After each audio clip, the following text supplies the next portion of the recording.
Hi guys, Bigg Boss Malayalam season 7 live update ആയിട്ട് എത്തിരിക്കും കേട്ടോ. ലൈവിൽ അനുമോളും ശൈത്യയും നമ്മൾ അടിയാണ് കേട്ടോ. ശൈത്യയ്ക്ക് ദേഷ്യം പിടിച്ചിട്ടും കരച്ചിൽ വന്നിട്ടും വായിക്ക് തോന്നുന്നു കോതയ്ക്ക് പാട്ടെന്ന് പറഞ്ഞിട്ട് വായി തോന്നുന്നു എല്ലാം വിളിച്ചു പറയുന്നുണ്ട്. അനുമോളെ കുറിച്ചിട്ട് ഉള്ളതും ഇല്ലാത്തതും എല്ലാം വിളിച്ചു പറയുന്നുണ്ട്. അപ്പം ഈ അനുമോളും ശൈത്യയും കൂടെ പാച്ചപ്പാക്കാൻ വേണ്ടി അവിടെ ശ്രമിക്കുന്നുണ്ട്. അപ്പോൾ പക്ഷേ അനുമോൾ അതിന് ഒരുങ്ങുന്നില്ല. അനുമോൾ പറയാണ്, നീ എന്നെ ബാക്ക് സ്റ്റാബാൻ ശ്രമിച്ചതല്ലേ, നീ എന്ത് കാരണം കൊണ്ടാണെന്ന് എനിക്കറിയാം എന്നൊക്കെ പറയുന്നുണ്ട്. ആ കാരണമൊന്നും പറയുന്നില്ല കേട്ടോ.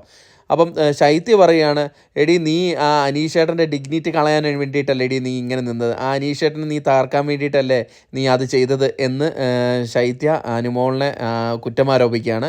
അതിനുശേഷം ശൈത്യ പറയുകയാണ്, ഇവക്ക് പൂത്ത കാശാണ്, ഇവൾ റെഡി ക്യാഷ് കൊടുത്തിട്ടാണ് കാർ എടുത്തത്, എന്നിട്ട് ഇവിടെ നിന്ന് പറയുന്നത് എനിക്ക് ക്യാഷില്ല എന്ന്. എന്നിട്ട് പി ആറിൻ്റെ കാര്യം പറഞ്ഞപ്പോൾ 16 ലക്ഷം രൂപ കൊടുക്കാൻ ഉണ്ടായിരുന്നെങ്കിൽ എൻ്റെ അച്ഛൻ്റെ സർജറി എനിക്ക് ചെയ്യാമായിരുന്നല്ലോ എന്ന് പറഞ്ഞതൊക്കെ വെറും കള്ളമാണ്.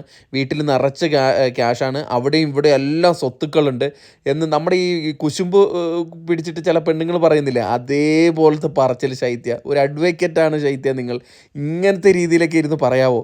എന്നിട്ട് പറയാണ്, ഇവക്ക് വീടിന് ലോണുണ്ടെന്നൊക്കെ പറഞ്ഞതൊക്കെ ചുമ്മാതാ, ഇവക്ക് നല്ല ക്യാഷുണ്ട് എന്നൊക്കെ പറയുന്നുണ്ട്.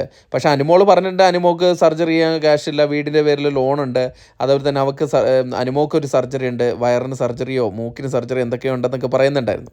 പക്ഷേ ശൈത്യ പറയുന്നു ഇതെല്ലാം പച്ചക്കള്ളമാണ്, അനുമോൾ ഇവിടെ പറയുന്ന എല്ലാം പച്ചക്കള്ളമാണ്, ഇവളിങ്ങനെയൊന്നല്ല, ഇവളുടെ വീട്ടിൽ പോയി അറിയാം ഇവൾക്ക് നല്ല പൂത്ത കാശാണ്, എന്നിട്ട് ഇവിടെ വന്നിട്ട് കാശില്ല എന്നൊക്കെ പറഞ്ഞിട്ട് ജനങ്ങളുടെ കണ്ണിൽ പൊടിയിടുക എന്നൊക്കെയാണ് പറയുന്നത്. ശൈത്യ ഇമാതിരി രീതിയിൽ പറയരുതായിരുന്നു. എന്തായാലും അതിൻ്റെ കൂടെ ബിൻസി ഒരു ബോംബിട്ടിട്ടുണ്ട്. ബിൻസി പറയാം, നമ്മളെന്തെങ്കിലും പറഞ്ഞു കഴിഞ്ഞാൽ അത് അസൂയാവും എന്നൊക്കെ പറഞ്ഞിട്ട്. എന്തായാലും